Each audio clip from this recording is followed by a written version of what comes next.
विजेडी कर्मी सम्मेलन एवं मिश्रण पर्व बोरीगुमा ब्लॉक कामता पंचायत रे कर्मी सम्मेलन अवसर में अनेक अन्य दलर कर्मी मान्यवर मुख्यमंत्री नीति आदर्श अनुप्राणित होई श्री रवि नारायण नंद एवं डॉक्टर इंदिरा नंद नेतृत्व में बीजेडी सामिल होइछंती। एही अवसर में दलर वरिष्ठ तथा पंचायत सभापति एवं जिला साधारण संपादक श्री सुरेंद्र त्रिपाठी, श्री कृष्ण होता, नीलू भट्ट, शुभम षडंगी,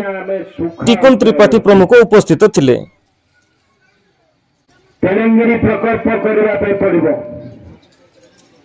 एपटे थिले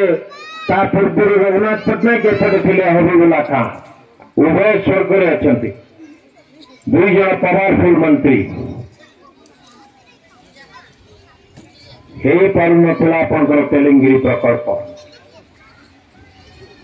आज चाषी मुहरे जब हस फुटा जाइए कृतज्ञता जनइबी से कोनो त्रिपाठी एवं से चाषी माने जो माने आसी थिले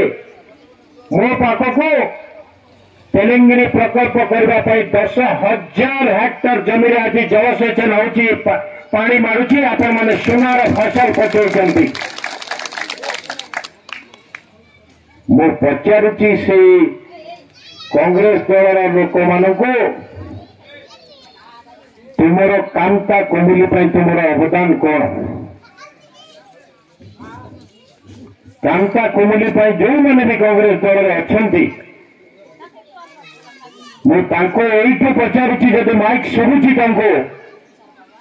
टिके तार उत्तर दिंतु कामता कुमिली तुमर अवदान कौन 2009 मसीहा पर्यंत तुम्हें कांग्रेस दल को जितेल मझे मात्र 5 वर्ष विजु जनता दल जीति पुणी थे जिते चलते गला 10 वर्ष धरी कांग्रेस दल को कौन कर कुमिली कामता आपण मैंने जानी कि नहीं आप जानी कि मन पकौना बोरीगुमा ब्लॉक रे गोटे फायर स्टेशन नथिला फायर स्टेशन गोटे नथिला बोरीगुमा ब्लॉक रे निया लागी जाउतले लोके भाग्य को आदरिकी तुम पड़ुले 2000 मसीह माननीय मुख्यमंत्री से दिन था जन्मदिन एवं जन्मदिन अभिनंदन जनवाई मु गोटे फूल तोड़ा नहीं गली मुख्यमंत्री नवीन पट्टनायक मत पचारे रवि कौन चाहूचे तुम मु कहली सर आप दीर्घजीवी हूँ ना तुम्हें कौन दरकार मोपाई किसी आवश्यकता नहीं सर बोरीगुमा ब्लॉक गोटे फायर स्टेशन आवश्यकता रही आज से फायर स्टेशन कार्य करुच्ची